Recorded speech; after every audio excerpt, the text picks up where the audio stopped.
Começa agora o Inteiro Teor. Sejam todos e todas muito bem-vindos e bem-vindas. Nesta edição, continuamos falando de judicialização da saúde. Desta vez com base em um caso concreto, o direito a tratamento multidisciplinar de um paciente com autismo. Confira. TRF1 garante tratamento multidisciplinar adequado a pessoas com transtorno do espectro autista. No item Entrevista, a doutora em Educação Especial, Carolina Gregorucci, fala sobre diagnóstico e tratamento do autismo. Começa agora. Vem comigo!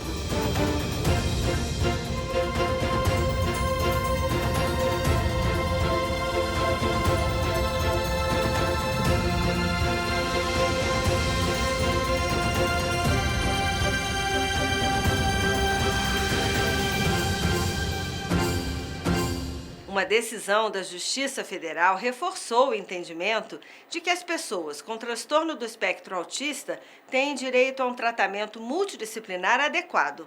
O julgamento determina que operadoras de plano de saúde garantam a cobertura de terapias como musicoterapia e outras técnicas prescritas por profissionais especializados, ampliando o acesso a recursos importantes para o desenvolvimento e a qualidade de vida dos pacientes. A reportagem de William Nascimento mostra os detalhes da decisão e o impacto nas famílias.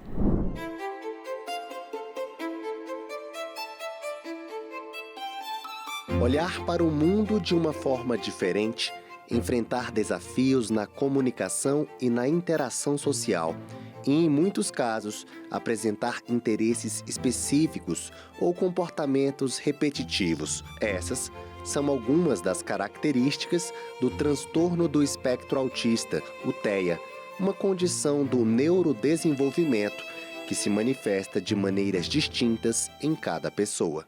Como a gente fala que o transtorno do espectro do autismo, ele é algo assim, que o cérebro funciona de uma forma diferente, se a gente mexe com esse cérebro, desde quando o cérebro está conhecendo o mundo, a gente consegue, de repente, ter uma redução desses sintomas dentro do espectro, garantindo lá na frente uma inserção e uma permanência na sociedade, né? Como um cidadão que tem direitos e deveres. A importância de políticas que garantam inclusão, acesso a tratamento e respeito à diversidade é confirmada pelos números do autismo no Brasil. O Censo Demográfico de 2022 identificou cerca de 2.400.000 pessoas com o diagnóstico de autismo, o equivalente a 1,2% da população, sendo 1.400.000 homens a maior ocorrência.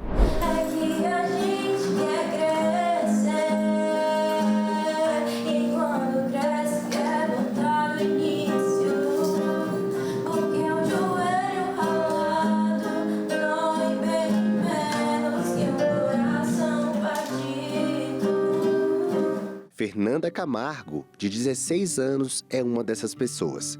Há cerca de um ano foi diagnosticada com o transtorno do espectro autista e iniciou acompanhamento terapêutico. Porque, no dia que eu vim pra cá a primeira vez, eu ainda não sabia de nada que acontecia aqui. Eu tava muito brava, porque eu não queria estar aqui, eu queria estar no meu quarto, eu tava, brava, porque eu achava que, meus pais falavam, nossa, não, eles acham que eu sou doente, por isso que eu tenho que estar aqui. E aí, eu tava com esse preconceito, né? E aí, o que era muito ruim. Mas aí, depois que eu comecei a falar com o Pedro, eu percebi que era legal. E aí eu falei, eita, gente, então, eu acho que eu tô começando a gostar daqui. A estudante frequenta o Centro de Referência, Pesquisa e Extensão em Musicoterapia, o CREPEM, que atende jovens e crianças vulneráveis diagnosticados com autismo, TDAH e outras condições neurodivergentes do Distrito Federal. Pedro Bicaco é o musicoterapeuta no CREPEM, que atende a Fernanda. Ele fala sobre a terapia e como ela inspira os pacientes com TEA. Então, a musicoterapia, ela entra nesse lugar como apoio às outras terapias também, como um desenvolvimento motor, a gente tocar os instrumentos, a gente se movimentar, dançar, no desenvolvimento da fala, cantando. Então, a gente como apoio às outras terapias e como terapia principal, nesses lugares que eu falei da comunicação, da socialização, da regulação sensorial, são pontos principais que a musicoterapia ajuda. E a música, como é um dos únicas atividades que ser humanas, que a gente tem, que ativa o nosso cérebro todo ao mesmo tempo. Então, a gente estuda para ver como que a gente faz essa ativação funcionar melhor para ajudar o outro, né? Apesar de se mostrar eficaz para o desenvolvimento de pacientes com TEA, garantindo mais qualidade de vida e saúde aos pacientes que dela dependem, a musicoterapia ainda é pouco difundida no tratamento multidisciplinar das pessoas com autismo, mesmo com a aprovação em 2024 da Lei 14.842, que regulamentou a profissão de musicoterapeuta. O mapa do autismo no Brasil, divulgado no ano passado, revelou que apenas 11% das 23 mil pessoas com autismo que participaram do estudo têm acesso à musicoterapia. O levantamento também indica que a maioria dos diagnósticos foi realizada na rede particular. O restante se dividiu entre profissionais conveniados a planos de saúde e o SUS. A busca na justiça pelo acesso a terapias na rede privada por pessoas com TEA tem se tornado cada vez mais frequente. Duas decisões recentes da Justiça Federal reforçaram o direito dessas pessoas ao tratamento multidisciplinar. Em um dos casos, o TRF1 determinou que o Saúde Caixa custeie, sem limite de sessões, o tratamento de 2 crianças pelo método Aba-Denver. Em outra decisão, a Justiça confirmou que a musicoterapia também deve ser coberta pelos planos de saúde quando houver prescrição profissional, respeitando as necessidades de cada paciente. Essa decisão representa a resposta do judiciário que está sensível a essas negativas abusivas dos planos de saúde. Porque muitas vezes essa família está buscando a dignidade daquela criança que precisa de um tratamento, precisa de realizar determinadas terapias e o plano de saúde nega sem um justo motivo. Até porque a ANS mesmo já reconheceu que, independente da técnica que o médico recomenda, é dever de cobertura aquelas terapias multidisciplinares. Para Fernando Bicaco, respeitar a prescrição significa valorizar o trabalho dos especialistas. Terapia não é uma coisa barata, então a gente consegue pelo SUS, como eu falei, pelo SUS, mas ela não consegue abarcar toda a população. Então, as pessoas com plano de saúde vão conseguir maior acesso e maior conhecimento também do que seria a musicoterapia. O encaminhamento médico hoje é para ser respeitado, né? Então, o médico encaminhou para a musicoterapia, para a equipe multi, geralmente, é para ajudar esse acesso na musicoterapia e ajudar os profissionais a começarem a entender melhor também as demandas que vêm surgindo a partir desse diagnóstico. Para a pesquisadora da UNB, Carolina Gregorucci, as terapias multidisciplinares são indispensáveis ao progresso da pessoa com TEA. A musicoterapia, ela às vezes nem é falada dentro desse acesso de multidisciplinar. Então, conseguir por meio, né, do plano de saúde, a musicoterapia, você vai garantir ali com que essa pessoa entenda, através de ritmo, expressão, ela entenda o outro, que às vezes é uma dificuldade dessa rigidez cognitiva, né? Como que o outro se movimenta, como que o outro conversa, qual o tom de voz do outro, como que eu consigo me comunicar com ele sem com que isso seja uma barreira. Então, a musicoterapia, ela vai avançar também frente a algumas barreiras que podem acontecer para essa criança, né? Os resultados podem ser sentidos por quem realmente importa. No nosso caso, a Fernanda. Agora eu me sinto mais disciplinada para fazer minhas coisas, porque aqui o meu musicoterapeuta, Pedro, ele sempre fala, tipo, cara, vamos começar uma coisa e terminar? Então, porque eu não era assim, eu não começava e terminava. E agora eu consigo começar uma coisa e terminar, finalmente. Então, isso me deixou muito feliz e eu gosto muito porque eu também consigo me reconhecer e me reconhecer como uma pessoa que tem defeitos, uma pessoa que pode falhar, porque eu sempre tive esse problema com errar. Errar no geral. Eu posso estar fazendo aqui o teclado e aí eu erro uma nota e eu já fico, meu Deus, eu errei uma nota. Meu Deus, eu vou morrer porque eu errei a nota. Mas não, hoje em dia eu consigo errar. Tipo, falar, tipo, pô, errei, vamos continuar e vai dar certo. Tipo, mas antes eu não conseguia fazer isso, então hoje eu me reconheço e hoje eu me conheço melhor também. Acho que se conhecer é a melhor coisa que pode acontecer na sua vida. Quando você se conhece de verdade, é uma coisa muito importante.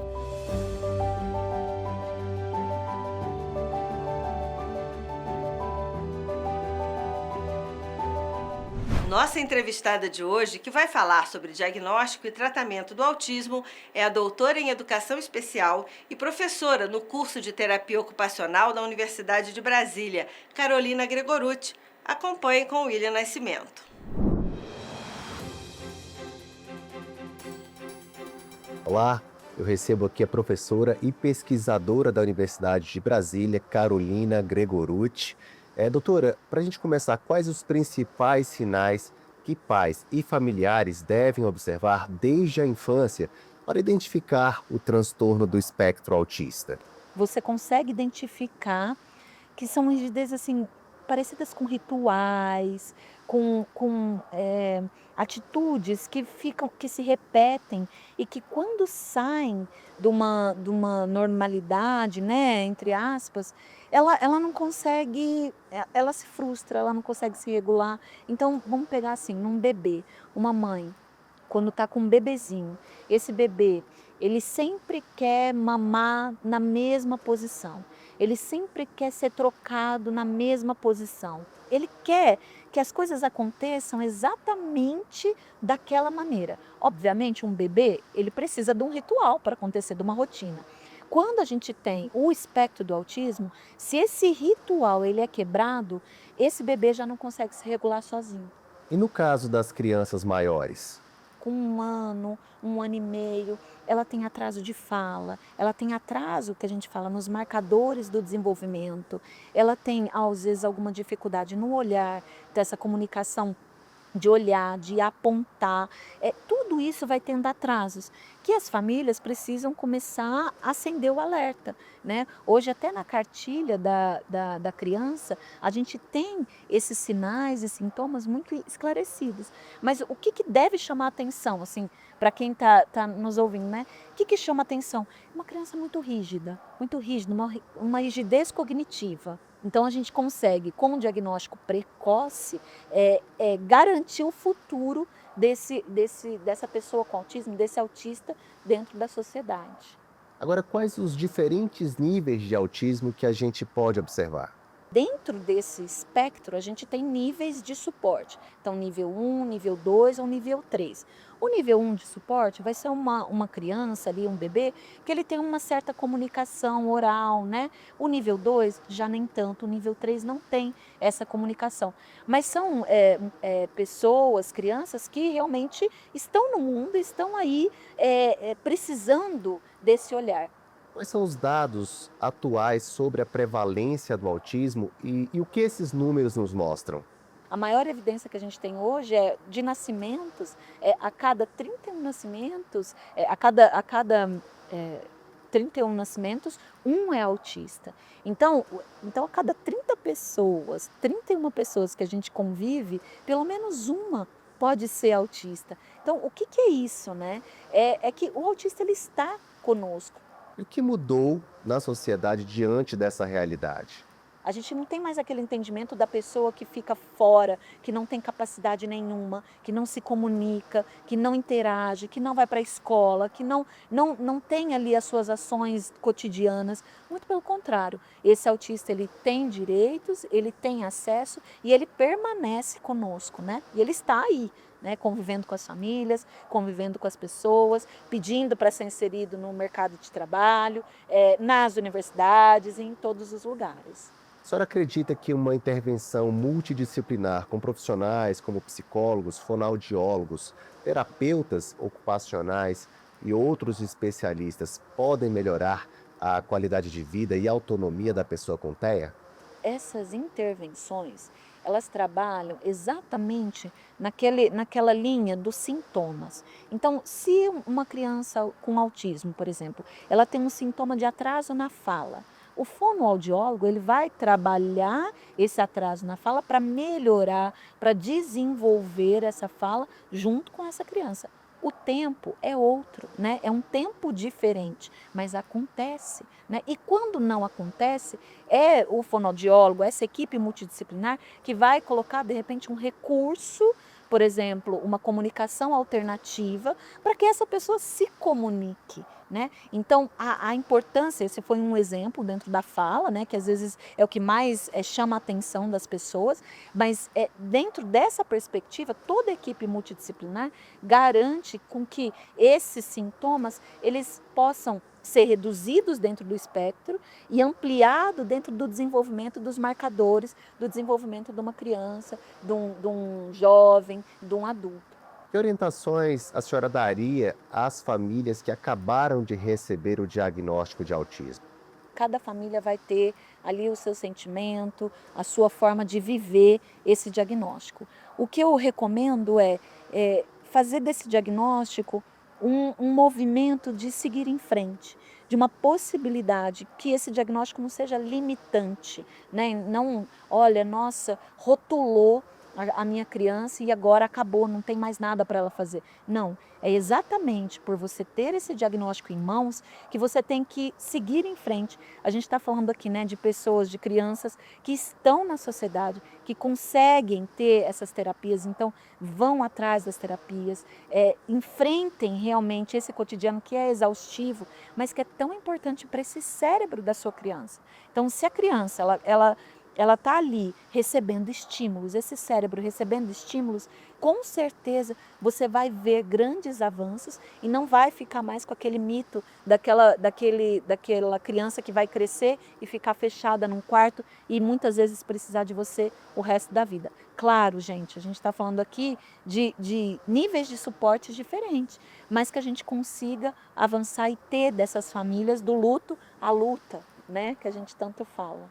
Para quem nos assiste, há alguma recomendação a mais?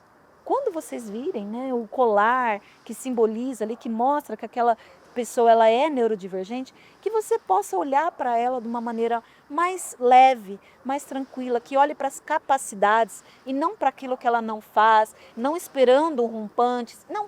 Mostre também para os demais que é possível, pegue na mão e entenda. E muitas vezes pergunte, converse com essas pessoas, elas estão abertas, elas querem ser ouvidas.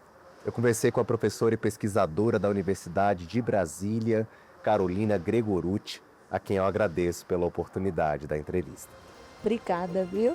Espero ter contribuído com vocês. Obrigada mesmo.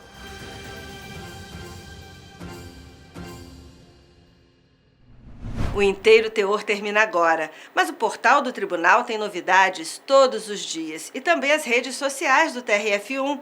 Estamos no YouTube, no Instagram, no Facebook e no Spotify. Siga a gente, curta e compartilhe. E semana que vem tem mais Inteiro Teor. Tchau!